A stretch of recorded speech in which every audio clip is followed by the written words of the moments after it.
नमो बुद्धाय, जय भीम, जय भारत, जय संविधान, जोहार साथियों। सबसे पहले तो मैं सभी पत्रकार बंधुओं का आभार व्यक्त करता हूं आज की इस प्रेस वार्ता में आने के लिए। आप सभी को मालूम है कि महाबोधि महाविहार, जहां तथागत बुद्ध को ज्ञान की प्राप्ति हुई थी, उस महाबोधि महाविहार को सम्राट अशोक जी ने बनवाया था। लेकिन उसके बाद उसको मिट्टी के नीचे वो दबाया जा चुका था और अलेक्जेंडर कनिंघम एक अंग्रेज़ ने उसको खोज निकाला और उसके बाद श्रीलंका से अनागरिक धम्मपाला जी बौद्ध गया गए और उन्होंने देखा कि महाबोधि महाविहार में कुछ पंडे लोग ऐसे धार्मिक आयोजन कर रहे हैं जिसका तथागत बुद्ध ने हमेशा से जिस अंधविश्वास पाखंडवाद का विरोध करके एक वैज्ञानिक दृष्टिकोण पूरी दुनिया को दिया, तो उस कृत्य को देखकर उसका विरोध अनागरिक धम्मपाला जी ने किया अपने कुछ साथियों के साथ। लेकिन गुंडों ने उनके ऊपर हमला कर दिया और उसके बाद उसमें उनके खिलाफ मुकदमा दर्ज हुआ, उनको डिस्ट्रिक्ट मजिस्ट्रेट के यहाँ से सजा हुई। तो ये आंदोलन तब से चला था। तत्पश्चात कांग्रेस के एक अधिवेशन में भी ये मुद्दा उठा और कांग्रेस ने उस वक्त एक कमेटी का गठन किया और डॉक्टर राजेंद्र प्रसाद जी के नेतृत्व में उनसे उसकी जांच करके रिपोर्ट देने के लिए कहा। रिपोर्ट दी गई, लेकिन चूंकि उस वक्त कमेटी में कोई बौद्ध प्रतिनिधि नहीं था, जिसकी वजह से बौद्धों की बात नहीं हो पाई और जो रिपोर्ट दी गई वो रिपोर्ट एक तरफा थी। और उसके बाद भारत आज़ाद हुआ। 1949 में बुद्धिस्ट टेम्पल मैनेजमेंट कमेटी का कानून बना 1949 में, और उस कानून में ये प्रोविज़न किया गया कि वहाँ का डीएम, गया का डीएम उसका सेक्रेटरी, उसका चेयरमैन होगा और 8 मेंबर होंगे, जिसमें 4 बौद्ध होंगे और 4 मेंबर वहाँ जो पंडे होंगे। तो तभी से लगातार बीटी एक्ट 1949 एक्ट को रिपील करने का आंदोलन अलग अलग समय पर चलता रहा। 92 में भंते सुरई ससई जी के नेतृत्व में बहुत बड़ा आंदोलन दिल्ली में लगभग 1.5 साल चला, लेकिन तब भी झूठे आश्वासन मिले, लेकिन समाधान नहीं हुआ। पिछले लगभग 2 साल पहले ऑल इंडिया बुद्धिस्ट फोरम और तमाम बौद्ध संगठनों ने मिलकर, मिशन जय भीम और अन्य संगठन सब ने मिलकर अल्पसंख्यक आयोग से मुलाकात की। मुलाकात करने के बाद इस समस्या का समाधान करवाने के लिए रिक्वेस्ट किया और उन्होंने आश्वासन दिया कि बिहार सरकार से बात की जाएगी। और वहाँ भी हमारे प्रतिनिधियों को बुलाया, जिसमें आकाश लामा जी भी गए और कुछ और हमारी साथी गए, लेकिन कोई समाधान नहीं हुआ। फिर सितंबर में बहुत बड़ी एक सभा और उसको फिर रैली, शांति मार्च करके बिहार सरकार को ज्ञापन दिया गया, जिसमें लामा जी और तमाम बौद्ध भिक्षु और हम मिशन जय भीम के भी पदाधिकारी, बुद्धिस्ट सोसाइटी ऑफ इंडिया के भी कुछ साथी, सब लोग मिलके सबने वहाँ प्रदर्शन किया, ज्ञापन दिया, लेकिन आश्वासन ही मिला, लेकिन रिजल्ट नहीं आया। उसके बाद 12 फरवरी से लगातार ऑल इंडिया बुद्धिस्ट फोरम और तमाम बहुजन संगठन, अम्बेडकरवादी संगठन, तथागत बुद्ध से जुड़े संगठन, सब ने मिल के महाबोधि महाविहार में आंदोलन शुरू किया। और सबको पता है कि लगभग 15 दिन के बाद जिस तरीके से धोखे से बल प्रयोग करके गया के प्रशासन ने बौद्ध भिक्षुओं को वहाँ से जबरन उठाया, ये कह के कि आपका इलाज कराना है, और जाके अस्पताल में पटक दिया और वहाँ से हमारे लोगों को हटा दिया बलपूर्वक धोखे से। और करीब 2 किलोमीटर दूरी पर एक स्थान दिया जहाँ पे कूड़ा करकट था, सांप बिच्छू थे, कि आप वहाँ बैठ जाइए। लेकिन हमारे बौद्ध धर्म के मानने वाले लोगों ने अपनी मेहनत से उस जगह को साफ़ सुथरा किया, बैठने लायक बनाया, और वहाँ कंटिन्यूअस आंदोलन आज भी चल रहा है। 70 दिन से ज़्यादा हो गए। अनेकों हमारे सांसदों ने, अलग अलग पार्टी के सांसदों ने संसद के अंदर हमारी इस जायज़ मांग को, बौद्धों की इस जायज़ मांग को अपने अपने तरीके से लोकसभा व राज्यसभा के अंदर उठाया और समाधान के लिए केंद्र सरकार से निवेदन किया, बिहार सरकार से निवेदन किया। उधर बिहार की विधानसभा के अंदर हमारे एमएलए, हमारे साथी सतीश दास जी और कुछ और अन्य साथियों ने मिलके वहाँ पर भी उठाया। कुछ हमारे साथी विधायकों ने महाराष्ट्र की असेंबली के अंदर उठाया और धीरे धीरे पूरे देश के अंदर ही नहीं बल्कि दुनिया के अलग अलग देशों में, अमेरिका में, ऑस्ट्रेलिया में, कनाडा में, इंग्लैंड में, फ्रांस में, जर्मनी में, अनेकों देशों में ये मांग उठी अम्बेडकरवादियों से और बौद्ध लोगों से कि महाबोधि महाविहार को बौद्धों के सुपुर्द इमीडिएट कर देना चाहिए, बीटी एक्ट 1949 एक्ट को रिपील कर देना चाहिए। इसी दौरान कल केंद्र सरकार के अल्पसंख्यक मामलों के मंत्री माननीय किरण रिजिजू जी से अपॉइंटमेंट मिला और ऑल इंडिया बुद्धिस्ट फोरम के प्रेसिडेंट जम्मू लामा जी, जनरल सेक्रेटरी आकाश लामा जी, मिशन जय भीम से हमारे बीपी बौद्ध जी, बीपी निगम साहब, मैं स्वयं और महाराष्ट्र सरकार की पूर्व मंत्री सुलेखा ताई, हम सब लोग वहाँ गए, किरण रिजिजू जी से मिले और उनको ये ज्ञापन हम सब लोगों ने उनको दिया। उन्होंने बहुत ही धैर्यपूर्वक शांति से हमारी बात को सुना और बड़ी सकारात्मक चर्चा की। उन्होंने आश्वासन दिया कि सरकार भी इस मुद्दे पर गंभीर है और उनके आश्वासन के हिसाब से उन्होंने कहा कि इस समस्या का समाधान होना चाहिए, वो भी इस बात को मानते हैं। उन्होंने आश्वस्त किया है कि इस पर अतिशीघ्र सकारात्मक कार्रवाई की जाएगी। लेकिन ज्ञापन देने के बाद जब हम बाहर आए, हम लोगों ने आपस में बातचीत की और हमने तय किया कि कोरे आश्वासन पे हम लोग नहीं रुकेंगे। हमारा धरना ये पूरे देश में तेज़ी से बढ़ेगा। महाबोधि महाविहार में धरना लगातार चलता रहेगा। देश के अलग अलग राज्यों से लोगों को जोड़कर कोऑर्डिनेशन किया जाएगा और इस आंदोलन को और भी विशाल और विस्तृत बनाया जाएगा। और जो लोग भारत से बाहर के देशों में बौद्ध लोग रहते हैं, अम्बेडकरवादी लोग रहते हैं, वो लोग भी हमारी पूरी टीम के साथ जुड़ गए हैं। पूरे देश के अंदर जितने बौद्ध संगठन हैं, अम्बेडकरवादी संगठन हैं, वो तमाम लोग भी जुड़ गए हैं। और जितने हमारे बहुजन समाज के अम्बेडकरवादी सांसद और विधायक हैं, उनमें भी काफ़ी सकारात्मक सोच डेवलप हुई है, वो लोग भी संपर्क में हैं। हमने तय किया है कि इस आंदोलन को हम लगातार बहुत मजबूती से चलाएंगे जब तक महाबोधि विहार बौद्धों को नहीं मिल जाता, उसका पूर्ण संचालन, जब तक बीटी एक्ट 1949 एक्ट पूरी तरह से रिपील नहीं हो जाता, तब तक हमारा धरना लगातार जारी रहेगा और इसको हम राष्ट्रव्यापी और अंतर्राष्ट्रीय आंदोलन के रूप में और ज़्यादा तेज़ी से आगे बढ़ाएंगे। अब मैं चाहूँगा कि हमारे ऑल इंडिया बुद्धिस्ट फोरम के जनरल सेक्रेटरी, जो लगातार 2 साल से मैं खुद देख रहा हूँ लगातार इस आंदोलन को नेतृत्व दे रहे हैं, आकाश लामा जी लगातार वहाँ धरने पे भी बैठे हैं। मैं चाहूँगा कि वो कल की मुलाकात पे प्रकाश डालें।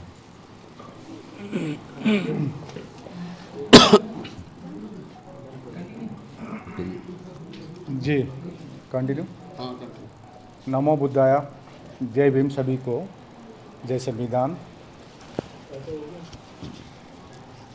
कल मिनिस्टर ऑफ पार्लियामेंट्री अफेयर्स और मिनिस्टर ऑफ माइनॉरिटीज़ ऑनरेबल किरण रिजिजू के साथ मुलाकात हुई। एक डेलीगेशन जिसके मैं स्वयं, राजेंद्र पाल गौतम जी, जम्बू लामा जी और सुलेखा ताई जी, हम लोग वहाँ पर काफ़ी चर्चा की और हम लोग ने एक ज्ञापन दिया जो आपको कॉपी दे रहे हैं। इसमें साइंड हम लोग जो आए हैं सब साइन करके दिए। उन्होंने एक आश्वासन दी कि सचमुच ये बौद्धों का तीर्थ स्थल है। जिस प्रकार से मुसलमानों की मस्जिद मुसलमान के कमेटी रहते हैं, मस्जिद आपका चर्च क्रिश्चियनों के कमेटी रहते हैं, हिंदुओं के मंदिर में हिंदू ही रहते हैं, सिखों की गुरुद्वारा में सिख ही रहते हैं।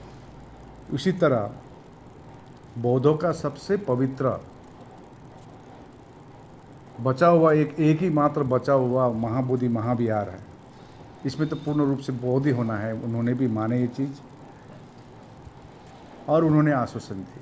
तो हम लोग ने जब तक बीटी एक्ट 1949 निरस्त नहीं होगी और कमेटी में पूर्ण रूप से बौद्ध नहीं होगी, तब तक धरने को हम लोग कंटिन्यू करेंगे। और अभी लगातार आज 72वां दिन है,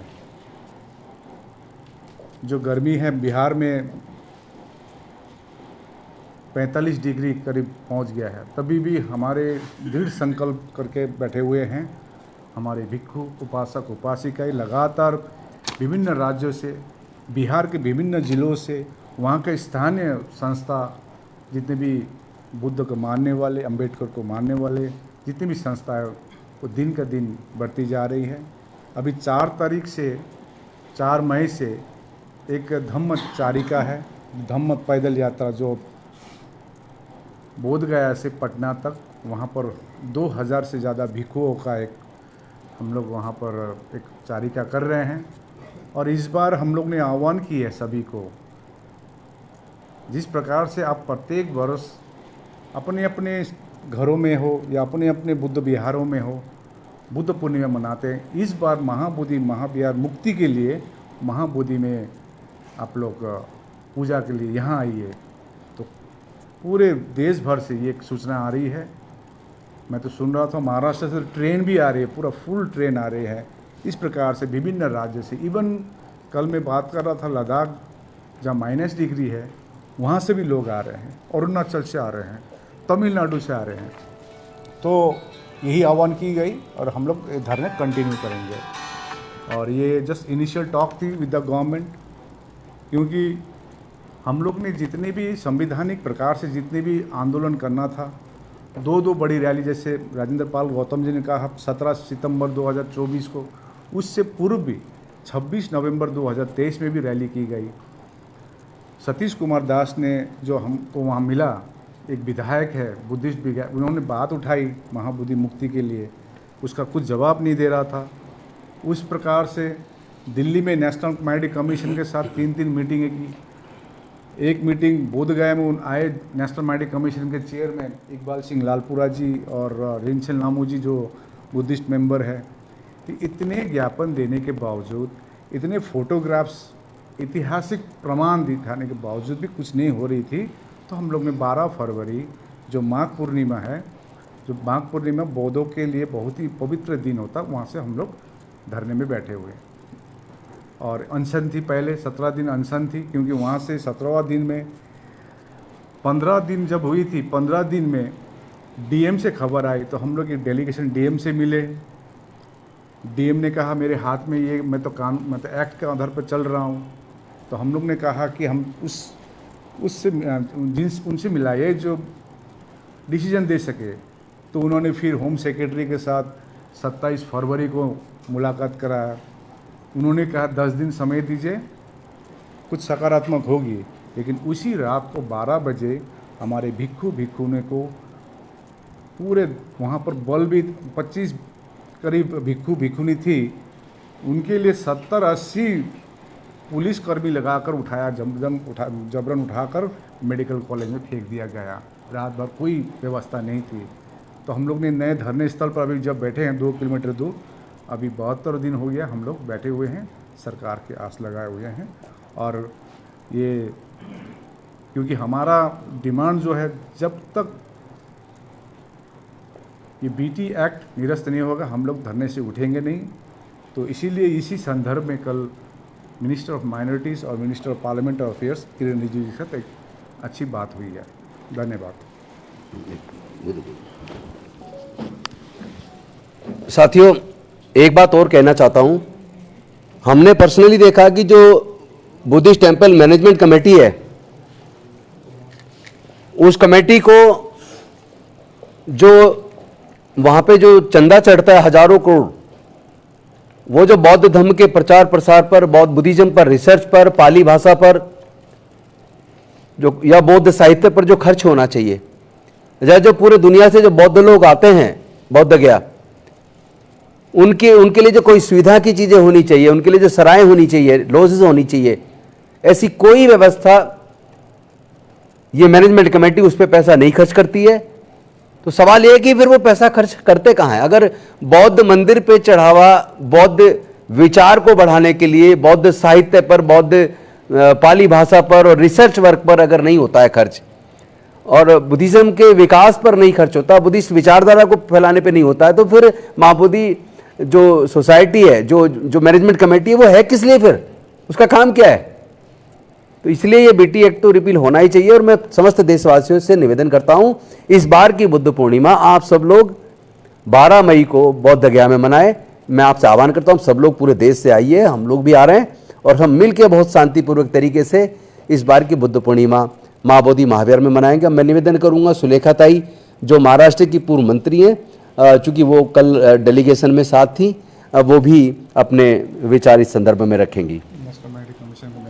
नेशनल माइनॉरिटी कमीशन की चूंकि मेंबर भी रह चुकी है सुलेखा ताई, तो उनको बहुत सारी अंदर की खबरें भी होंगी, मैं चाहूँगा वो भी अपने विचार रखें। नमो बुद्धाय, जय भीम, जय संविधान। उपस्थित आदरणीय आकाश लामा जी, उपस्थित आदरणीय राजेंद्र पाल गौतम जी, हमने कल अल्पसंख्यक के मंत्री और सांसदीय मंत्री माननीय किरण रिजिजू जी से मुलाकात की, और जैसे बताया गया है कि बहुत सकारात्मक बात हुई है। सरकार की तरफ से उन्होंने आश्वस्त किया है, और मुझे लगता है कि जिस तरीके से आंदोलन चल रहा है आकाश लामा जी के नेतृत्व में, पूरे महाराष्ट्र में नहीं, पूरे भारत में नहीं, तो पूरी दुनिया के बौद्धों को एक जागरूक करने का काम, इस आंदोलन का बहुत बड़ा अचीवमेंट ये है कि दुनिया के बौद्ध जागरूक हो गए हैं कि बुद्ध गया टेम्पल एक्ट 1949 ये अनकॉन्स्टिट्यूशनल है, असंवैधानिक है, और इसको कैंसिल करना ज़रूरी है। ये बात रिजिजू जी को बताया गया और उन्होंने भी इस बात को माना है। मैं आपको बताना चाहती हूँ कि इसके पहले भी कई आंदोलन हुए, मगर इतना लंबा आंदोलन कभी हुआ नहीं है, और पूरे देश से लाखों की संख्या में लोग इसको समर्थन दे रहे हैं। तो हमने सोचा कि जिस तरीके से एक प्रेशर ग्रुप बनाया जा रहा है आंदोलन के माध्यम से, धरना के माध्यम से, मोर्चे के माध्यम से, उस तरीके से हमें कानूनी लड़ाई भी लड़ना ज़रूरी है। और इसलिए हमने सुप्रीम कोर्ट में एक पिटीशन दाखिल किया है 9 तारीख को, 9 अप्रैल को। आप सब जानते हैं कि राम जन्मभूमि का जो डिसीजन आया है सुप्रीम कोर्ट से, तो भले ही राम जन्मभूमि का इशू लैंड से संदर्भित था, मगर वहाँ पर जो भूमिका सुप्रीम कोर्ट ने ली थी उसमें एक आस्था का भी एक प्रश्न आया था कि ये राम जन्मभूमि हिंदुओं का आस्था की जगह है। तो हम ये चाहते हैं ये पिटीशन के माध्यम से, और हमने 1.5 पेज का जो राम जन्मभूमि का जजमेंट है उसको भी वहाँ पर हमने पेश किया है कि जिस तरीके सुप्रीम कोर्ट ने राम जन्मभूमि जो हिंदुओं का तीर्थ स्थान है उसको फेवर में उन्होंने जो निर्णय दिया है, उसी तरीके से भारत के नहीं तो पूरी दुनिया का श्रद्धा स्थान महाबोधि महाविहार है, जहाँ पर तथागत गौतम बुद्ध को बोधि प्राप्त हुआ, वो बौद्धों को सौंप देना चाहिए। और हमारे पिटीशन में ये बात हमने रखी। और अब भी जो करंट इशू चल रहा है वक्फ बोर्ड का, जिसमें ये सुप्रीम कोर्ट के जज खुद सवाल कर रहे हैं कि कोई कमेटी पर जहाँ पर मुस्लिम ये वक्फ बोर्ड होता है वहाँ पर गैर मुस्लिम नहीं होना चाहिए। खुद सुप्रीम कोर्ट ने भी इस बारे में दखल लिया है। तो मुझे ऐसा लगता है कि हमारी लड़ाई काफ़ी हद तक अभी निर्णायक इस पर आ रही है, क्योंकि एक तरफ हम तो कानूनी लड़ाई लड़ेंगे और दूसरी तरफ हम आंदोलन की भूमिका से भी लोग सरकार पर प्रेशर डालेंगे। तो मुझे पूरा विश्वास है कि ये बहुत लंबा चलता हुआ हमारी जो मांग है, ये अनागारिक धर्मपाल जो थे श्रीलंका से आए थे उस जमाने से ये हमारी मांग है। और आप देखेंगे कि गौतम साहब भी जानते हैं और लामा साहब भी जानते हैं कि ये बहुत अनकॉन्स्टिट्यूशनल है। मैं नेशनल माइनॉरिटी के कमीशन मेंबर होने के नाते मैं आपको बताना चाहती हूँ, 2 नेशनल माइनॉरिटी कमीशन की रिपोर्ट है जहाँ पर बताया गया है कि ये अनकॉन्स्टिट्यूशनल है, असंवैधानिक है। जहाँ पर बौद्धों का पूरा वहाँ पर वर्चस्व होना चाहिए, वहाँ पर बौद्धों का वर्चस्व नहीं है। वहाँ कमेटी में गैर बौद्ध लोगों को रखा गया है।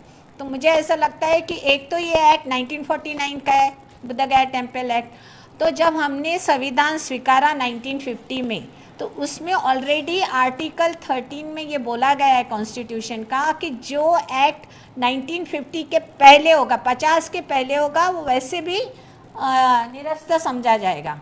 इसके बावजूद भी ये एक्ट जमाने से कई सालों से चल रहा है और इसलिए सुप्रीम कोर्ट में जाना फंडामेंटल राइट है, हर एक को अपना अधिकार है। परम पूज्य डॉक्टर बाबा साहब आम्बेडकर ने जो संविधान दिया, 75 साल पूरा देश मना रहा है संविधान का, और जब संविधान में जो लिखा है उसकी मांग अगर हम कर रहे हैं तो ये बहुत जस्टिफाइड है। और मुझे पूरा विश्वास है कि जो आंदोलन यहाँ पर चल रहा है, ये आंदोलन भी एक तरफ चलेगा और दूसरी तरफ हम कानूनी लड़ाई भी लड़ेंगे, और पूरा भरोसा है 200% कि ये सुप्रीम कोर्ट का निर्णय और आंदोलन ये सफल होगा और ये महामुक्ति का जो हमारा महाबोधि विहार है ये बौद्धों को सौंपा जाएगा। धन्यवाद। जय भीम।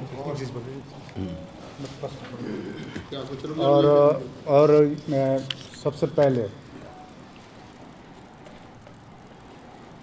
पुलवामा में जो अटैक हुई है, जितने भी हमारे भारतीय या जो अंतर्राष्ट्रीय जितने भी पर्यटक का जो मृत्यु हुई है, इनके लिए हम लोग बहुत दुखित है। तमाम ऑल इंडिया बुद्धिस्ट फोरम और तमाम बौद्ध संगठन के तरफ से हम लोग संवेदना प्रकट करते हैं और तथागत बुद्ध उनके परिवार को शक्ति दे और हम भी साथ, बौद्ध भी साथ है, ये जानकारी देना चाहेंगे। और अंतिम में मैं ये कहना चाहूँगा, मैं हमेशा कहता हूँ मेन चैनल बोलते हैं, मेन चैनल ही बहुजन चैनल है। आप लोग मेन चैनल है। आपको आपकी जितनी मैं गिनती कर रहा था, यहाँ लगभग 25 चैनल यहाँ पर आए हुए हैं, इंक्लूडिंग यहाँ पर वी लव बाबा साहब भी है, नेशनल दस्तक भी है, सभी है, जनता लाइव मैं बहुत फॉलो करता हूँ। आप सभी को तमाम बौद्ध संगठन आपका ऋणी रहेगा, क्योंकि आप ही के कारण ये जो महाबोधि आज घर घर में बीटी एक्ट 1949 क्या है, एक बच्चा भी बोल रहा है अभी, तो आपका एक बड़ा भूमिका है। इसके लिए तमाम बौद्ध संगठन की तरफ से आप बहुजन मीडिया का आभार व्यक्त करते हैं हम सब। आभार व्यक्त करते हैं। धन्यवाद। आभार स्वीकार किया। कोई सवाल? और कुछ कहेंगे?